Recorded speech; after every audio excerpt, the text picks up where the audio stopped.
jirtuutti akka waan haati ishee dhaggeeffachaa jirtuutti akka waan haati ishee manichaa fi rakkinicha amma isheen keessa jirtu keessaa ishee baastuutti nan agartu ka sin argu ka yaa haadha koo sareen biyya ormaa na nyaattee jettee dhugaa dubbachuu baay'ee tokko garaa nama nyaatti jechuudha. Takka takka yeroo waan akka kanaa argan dhugaa waaqayyooti baay'ee garaa nama nyaata. Yaa garuu waaqayyo immoo achi keessaa ishee haa baasu malee. Egaa obboleettiin kun jechuudha. Dursa nagaa waaqayyo siniif haa baay'atu. Hordoftootaa fi jaallatamtoota kabajamtoota maamiloota kiyyaa egaa akkuma gaafii gammachuu walii hiranii gaafa gammachuus gaafa gaddaas immoo walitti argisiisuun keenya dirqama waan ta'eef jechuudha. Obboleettiin kun maqaan ishee Shittoo Shibbiruu jedhamti. Dhalattuu godina Shawaa Lixaa Kibbaati. Aanaa maaloo jedhanii an argamtu jechuudha. Kan isheen amma jirtu immoo biyya Saudi Arabiyaati jechuudha. Yeroo baay'ee rakkoo obboleewwan keenyaa kan nuti arginus biyya kana keessatti jechuudha. Dhugaa biyyi kun baay'ee jijjiiramee jira jechuudha. Biyyi kun keessaafuu obboloota keenyaaf hamaa malee gaarii yaadanii kan isheen dhuftes reefu ganaa ji'a lama jechuudha. Ji'a lamaan kanuma keessattuu obboleettiin kun chaalenjii hedduu agartee jirti jechuudha. Amma madaamiin ishee mana keessatti ishee irratti qolloftee nyaatallee oowwattee dhugaatiillee oowwattee amma lubbuu keetuu nan baasaa jettee itti kakachaa jirti jedhanii innaa kanaaf hundumti keessan adaraa obbolummaa adaraa namummaa isiniin jechuun barbaada. Obboleettii keenya kanaatiin jechuudha namoota waan foloo gurguddaa qaban akkasumas immoo namoota dhageettii nama duraa qaban jechuudha. Sheer gootanii obboleettii kanaaf akka dirmattanii waan qalbii miti jechuudha. Nama tokko gaafa du'e rakkannee gaafa du'e buusii buufannee gaafa du'e reeffa namaa gashuurraa har'a otoo gaafa lubbuutiin na qaqqabaa lubbuu koo naa baasaa na ajjeesuuf jiru gaafa jedhan kana wal qaqqabnetu bareedaadha jechuudha. In tuffatiina waan qabdan yeroo hedduu namoonni tokko tokko ani ageettiin qabu ani namaaf nama sagalee ta'u miti ani nama jechuun fooloon kiyya xiqqoodha. Facebook isaa ta'u YouTube isaa ta'u TikTok isaa ta'u karaa hundaanuu namni na dhaga'u hin jiru hin jedhiina. Dhageettii qaba namoonni tokko tokko yeroo sheer ta'u namoota baay'eetti mul'achaa adeema yeroo kana immoo dhiibbaa ta'uu danda'a. Akkasittiin wanta har'a immoo nuti jechuudha hundumti keenyiyyuu har'a teenyee nama faana odeessina. Har'a nama nagaa faana jirra. Isaan nagaan qaban garuu keessi isaanii nagaan qabu keessi isaanii nagaa namaaf hin yaadu. Gammachuu namaallee hin jaallatan gadda namaa jaallatu malee jechuudha.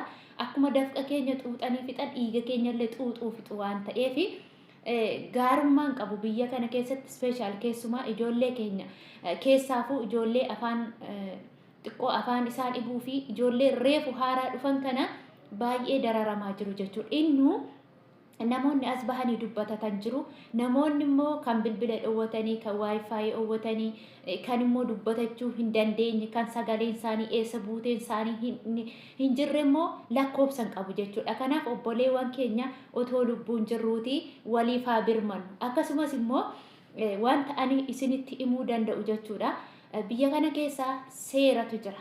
Seerri kun immoo ni si deeggara. Tokkoffaa gaafa rakkoon kun sirra gahee gaafa waan akka kanaa sirra gahee lakkoofsa bilbilaa qabdu yoo taatan lakkoofsa 99tti dawwaladha. 9963tti dawwaladha. Of murteessa boru anatu birrii fiduu danda'a. Birrii natu fida malee birriin na fiduu hin danda'u jedhaa of murteessaa waan madda yeroo waan mattan akka ambulaansii as tokkaay yookiin ariitiidhaan isin bira ga'u jechuudha. Yoo itti hin dubbatiina madaamitti hin dubbatiina bakkuma isinitti cuftee jirtu kan bakkuma isin okattee jirtu kanatti bilbiladhaa 99tti. Akkasuma immoo lakkoofsa keessan yeroo asirratti sagalee naa ta'a obboleewwan kiyya kana na qaqqabee jira yeroo jettanii yoo barreeffamaan dhiistan lakkoofsa keessan jechuudha. Barreeffamaa yoo dhiistan lakkoofsa ittiin nama faana wal quunnamtan nama faana wal dubbistan kamiyyuu haa ta'u lakkoofsa keessan himadha. Keessaafuu fakkeenyaaf TikTok irratti yeroo argamu sagalee yeroo sinii ta'amu obboleettiin tokko akkas jetta lokeeshinan qabu jechuudha. Sagalee yookiin immoo viidiyoon kun sheer yoo ta'e lakkoofsan qabu. garuu lakkoofsa yoo qabaate jechuudha dhugaa dubbachuuf otoo ati viidiyoo sana dubbattee daqiiqaa muraasa hin ga'iin namoonni haala sii mijeessan jiru biyya kana keessa. Namoonni leegaalii yookiin immoo nama seeraatu jira as keessa. Namumti seeraan as keessa jirutu jira. Yeroo kana obboleettiin kun akkas yeroo taatu yoo ofii isaaniidhaan ufanii mana ati jirtu keessaa si baasuudhaa baatan lakkoofsa ati jirtu sanaan naannaa ati jirtu mana ati jirtu beekuu danda'u jechuudha. Ofii isaanii dirqaman qabu ati lookeeshinii sheer gochuudhaaf dirqaman qabu. Dirqaman qabu. Lakkoofsa kee qofa himannaan namoonni lakkoofsa kee sana guutanii lookeeshina bakka ati jirtu beekan ni jiru jechuudha. Hatattamaan yookiin immoo as chokkaayidhaan dhufanii rakkoo ati jirtu keessaa otoo lubbuun kee waa tokko hin ta'iin otoo isaan miidhaa tokko sirra hin geessisiin foonirras lubbuu keerras otoo isaan waa tokko hin geessisiin hatattamaan dhufanii kan si baasan jiru jechuudha. Ijoollee baay'eetu jira. Kan biyya kana keessatti eeyyama qabaatanii kan ofii isaaniitiin makiinaa mataa isaaniitiin rakkoo kee furantu jira. Yoo manni sitti qollofame karaa baatu dhabdellee jechuudha. Karaa baatu dhabde manni sitti qollofame lakkoofsa keessan dirqama himadhaa. Namni kamiyyuu taanaan hiriyaa keessanittis haa ta'u mana jirtan kaafadhaa. Makiinaa mana sanaa suura kaafadhaa. Amma fakkeenya yeroo baay'ee agaraataaf yeroo fuutan jira oksaatiin suura makiinaa sana kaafadhaa. Suurri makiinaallee akka faayidaa qabu beektu baay'een keessan. Suuraa lakkoofsa makiinaa taalgaa isaa jechuudha. Taalgaa lakkoofsa makiinaa isaanii yoo qabaatan makiinaa lama haa ta'u sadii haa ta'u yoo qabaatan taalgaa sanaatiin namicha ati bira jirtullee beekamuu ni danda'a jechuudha. Baay'een keessan rakkoon isinirra miindaa keessan isin dhowwachuu danda'u, isin reebuu danda'u, isin dararuu danda'u, isin ari'uu danda'u waan ta'eef suuraa taalgaa isaanii lakkoofsa yoo qabaatan bilbila keessan keessa kaa'uudhaan yoo sodaattanillee namoonni tokko tokko bilbila keessan kan madaamiin isin ilaaltu jira. Bilbila keessan isin harkaa fuutee waan ati dalagdu maaltu akka bilbila kee keessa jiru ni beektu jira. Maal gootu kaafadhaatii hiriyoota keessanitti sheer godhaa. Of jalaa immoo galerii keessan jalaatiin immoo dileetii godhaa. Rimuuf godhaa. Erga rimuuf gootanii sodaa tokko malee yoo bilbila keessan ilaalanis rakkoon qabu. Yeroo kamiifuu lakkoofsa manaa haa ta'u, lakkoofsa madaamiis haa ta'u, han namichaas haa ta'u, han ijoollee isaaniis haa ta'u, kan makiinaa isaanii haa ta'u, seef godhadhaatii hiriyoota keessanitti sheer godhaa. Hiriyoota keessanitti gaafa sheer gootan gaafa rakkoon akka kanaa isinirra ga'u immoo hiriyaan keessan viidiyoo keessan kana qofa yoo agarte fakkeenya anama fakkeenya hiriyaa kee yoo ta'e yoo lakkoofsicha sana ati mana ati jirtu rakkoon kana jira jedhee lakkoofsa sana yoo ani beeka ta'e miidiyaatti bahee lakkoofsi madaamii ishii kana yookiin lakkoofsi kafiila ishee kana yookiin immoo lakkoofsi makiinaa jara sanaallee kana obboleettiin keenyi kanatu jira yoo jedhame yoo himame battalaan ani mataa kootiin rakkoo kee furuu nan danda'a jechuudha.